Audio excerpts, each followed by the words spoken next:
Hello, I'm here. So this is going to be my song.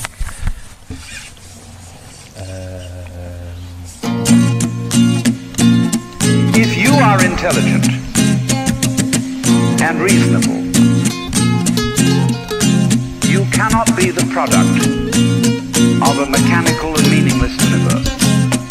And therefore, you, as an expression of the universe, as an aperture through which the universe is observing itself, cannot be a mere fluke. Because if this world peoples, as a tree brings forth fruit, then the universe itself, the energy which underlies it, what it's all about, the ground of being, as Paul Tillich called it, must be intelligent.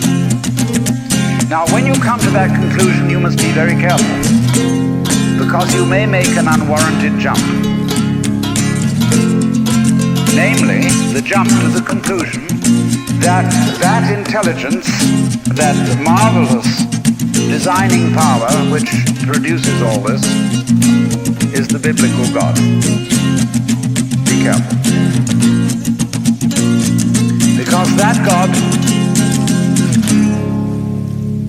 contrary to his own commandments, is fashioned in the graven image of a paternal, authoritarian, beneficent tyrant of the ancient Near East.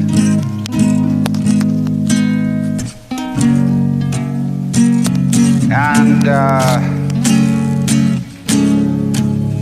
it's very easy to fall into that trap, because it's all prepared, institutionalized in the Roman Catholic Church, in the synagogue, in the Protestant churches, all there ready for you to accept.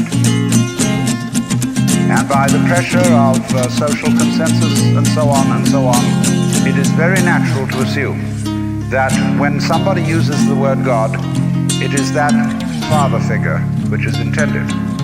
Because even Jesus used the analogy, the Father, for his experience of God.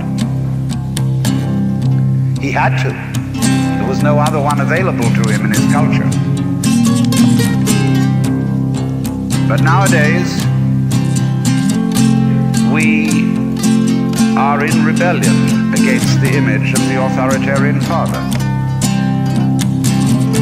Especially this should happen in the United States, where it happens that we are a republic and not a monarchy. And if you as a loyal citizen of this country think that a republic is the best form of government, you can hardly believe that the universe is a monarchy. But to reject the paternalistic image of God as an idol is not necessarily to be an atheist. Although I have advocated something called atheism in the name of God. That is to say,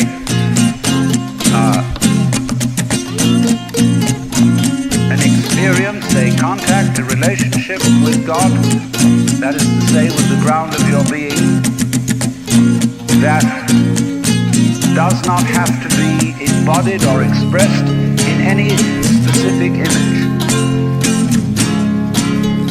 Now, theologians on the whole don't like that idea, because I find in my discourse with them that they want to be a little bit hard-nosed about the nature of God. They want to say that God has indeed a very specific nature. Ethical monotheism means that the governing power of this universe has some extremely definite opinions and rules to which our minds and acts must be conformed.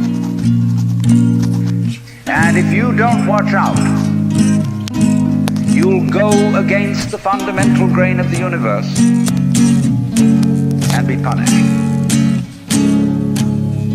in some way.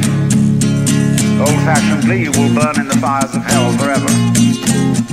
More modern-fashionedly, you will fail to be an authentic person.